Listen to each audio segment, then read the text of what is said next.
wabarakatuh. Waalaikumsalam warahmatullahi wabarakatuh.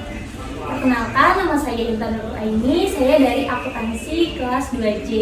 Di sini saya akan menjelaskan tentang bagaimana alur penyusunan laporan keuangan pada pemerintahan pusat.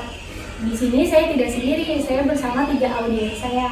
Yang pertama itu ada Ike, yang kedua Ika, dan yang ketiga Sasha. Ya. Saya langsung aja menjelaskan bagaimana sih alur penyusunan dari laporan keuangan pemerintahan pusat. Di sini ada perputaran SAI dan SABUN, kemudian menghasilkan proses konsolidasi, ubah laporan keuangan yang diperiksa oleh BPK, lalu diberikan kepada Presiden, kemudian diserahkan kepada DPR. Saya akan menjelaskan dari Satker terlebih dahulu. Satker itu merupakan satuan kerja yang ada di lingkup terkecil dari sebuah kementerian. Dan kementerian di Indonesia sangat banyak ya. Kita bisa lihat di kemenq.go.id. Caranya kita buka website kemenq.go.id, lalu akan muncul profil. Kita klik profil, lalu maka akan muncul kementerian lembaga yang ada di Indonesia. Lalu kita pilih Kementerian RI. Lalu setelah itu kita klik link pada bawah logo. Setelah itu cari eselon 1. Kemudian pilih Direktorat Jenderal Bea dan Cukai. Bea dan Cukai itu sebagai eselon 1 pada wilayah atau provinsi, yaitu kita pilih Kanwil Bea Cukai Jawa Barat. Lalu satkernya ada di Kantor Pengawasan dan Pelayanan Bea dan Cukai tipe Madya Pabean C Cirebon yang beralamatkan di Jalan Dr. Wahidin Suhodo.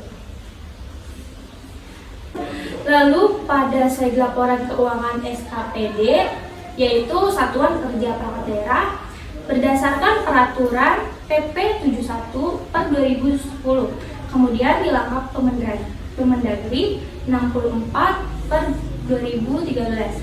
Lalu kita akan bertemu 5 laporan keuangan. Yang pertama itu ada RA, LO, neraca, LPE, dan kemudian CALK. LRA mirip dengan LO, bedanya kalau LRA diakui sebagai belanja, sedangkan LO sebagai beban. Pada neraca seperti pada umumnya, ini belum muncul modal. Sedangkan LPE yaitu pelaporan perubahan ekuitas, dan CALK itu penjelasan dari laporan keuangan. Dari SKPD tadi lalu dikonsolidasikan laporan ke Pemda pada slide berikutnya ya.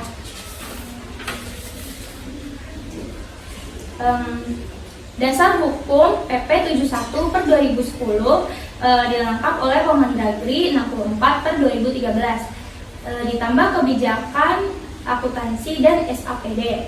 Laporan keuangan di sini lebih lengkap, ada 7 laporan keuangan, yaitu ada LRA, LO, neraca, SAL, LPE, LAK, dan CALK.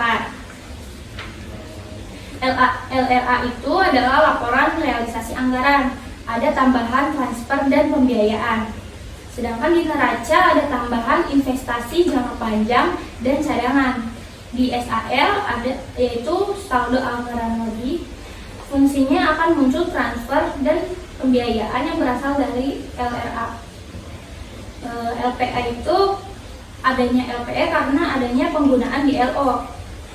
Sedangkan LAK karena adanya transaksi transitoris, adanya transfer uang baik dari daerah ke pusat maupun dari pusat ke daerah. Lalu 6 laporan ini dijelaskan dalam CALK. Setelah itu akan dilakukan konsolidasi dari Satker dengan Pemda.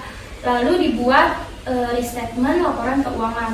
Laporan keuangan Pemda ini nantinya akan menjadi dari Pemda ke wilayah, lalu ke eselon 1, kemudian ke KL, kemudian ke laporan keuangan kementerian atau lembaga.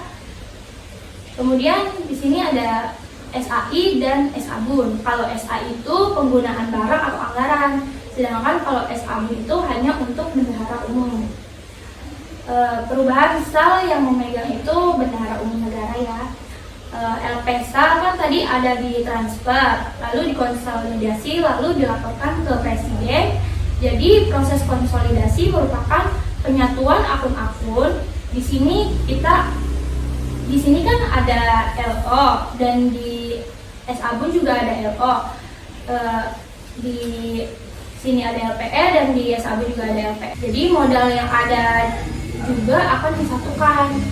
Nanti ekuitas yang ada di keduanya menjadi ekuitas mana? Outputnya menjadi LKPP. Apakah sudah jelas?